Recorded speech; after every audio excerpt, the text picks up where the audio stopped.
Hello focus. वैसे तो procurement professionals को बहुत से चैलेंजेस का सामना करना पड़ता है और इन्हीं चैलेंजेस में से कुछ ऐसे भी हैं जो कि प्रोक्योरमेंट प्रोफेशनल्स के लिए एक नाइटमेयर साबित हो सकते हैं।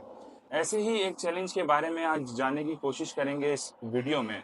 मैं हूं तैयब और यह है प्रोक्योरमेंट एकेडमी।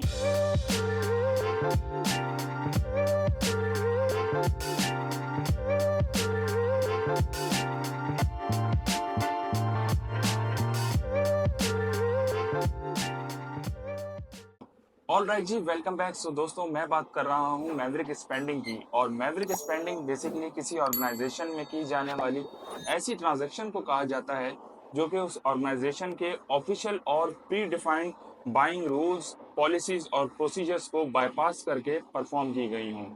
ऐसी सिचुएशन किसी ऑर्गेनाइजेशन में रैंडम या फिर रेयर बेसिस पे भी हो सकती हैं और ये स्पेंडिंग ज़्यादातर इनडायरेक्ट प्रोक्योरमेंट की कैटेगरी में की जाती हैं।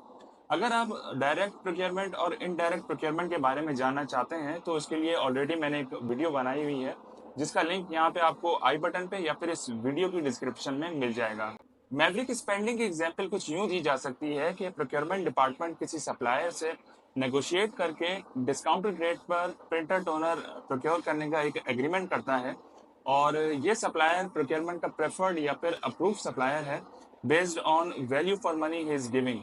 नाउ अब किसी डिपार्टमेंट का एम्प्लॉय ये प्रिंटर टोनर किसी नॉन प्रेफर्ड या फिर अनअप्रूव सप्लायर या फिर मार्केट से परचेज कर लेता है और प्रोक्योरमेंट के तमाम तर रूल्स, पॉलिसीज और प्रोसीजर्स को स्ट्रेट अवे इग्नोर कर देता है। लेकिन इसके कुछ रीजन हो सकते हैं जिनमें नंबर वन ये कि एम्प्लॉय अनअवेयर हो प्रोक्योरमेंट रूल्स, पॉलिसीज और प्रोसीजर्स के बारे में और उसे ये ना मालूम हो कि गुड्स या सर्विसेज प्रोक्योर करने के लिए क्या स्टेप्स फॉलो किए जाते हैं। नंबर टू रीजन ये हो सकता है कि वो गुड्स या सर्विसेज उस एम्प्लॉय को अर्जेंटली रिक्वायर्ड हो। रीजन नंबर थ्री ये हो सकता है कि वो एम्प्लॉय प्रोक्योरमेंट के लेंथी और टाइम कंज्यूमिंग प्रोसेस से बचना चाह रहा हो। रीजन नंबर फोर ये हो सकता है कि वो एम्प्लॉय जो मैवरिक स्पेंडिंग के थ्रू किसी दूसरे चैनल से गुड्स या सर्विसेज हासिल कर रहा हो वो उसके पर्सपेक्टिव के मुताबिक चीप प्राइस पर अवेलेबल हो या उसकी quality up to the benchmark हो। मैवरिक स्पेंडिंग का रीजन नंबर फाइव ये है कि ऐसी ऑर्गेनाइजेशन जहां डिसेंट्रलाइज प्रोक्योरमेंट को प्रैक्टिस किया जाता है तो वहां पे एम्प्लॉयज के पास ये फ्रीडम होता है कि वो गुड्स या सर्विसेज को कहीं से भी प्रोक्योर कर सकते हैं। दोस्तों यहाँ ये बात भी जानना ज़रूरी है कि मैवरिक स्पेंडिंग की वजह से हमें किन किन इफ़ेक्ट्स को फेस करना पड़ सकता है। तो चलिए उनको भी एक्सप्लोर करते हैं। मैवरिक स्पेंडिंग का इफेक्ट नंबर वन है इंक्रीज कॉस्ट। चूंकि मैवरिक स्पेंडिंग एक एक्सपेंसिव ट्रांजैक्शन होती है, इसीलिए ऑर्गेनाइजेशन को इवेंचुअली उसकी हाई कॉस्ट भी बेयर करनी पड़ती है। Number two, budget ओवररन्स।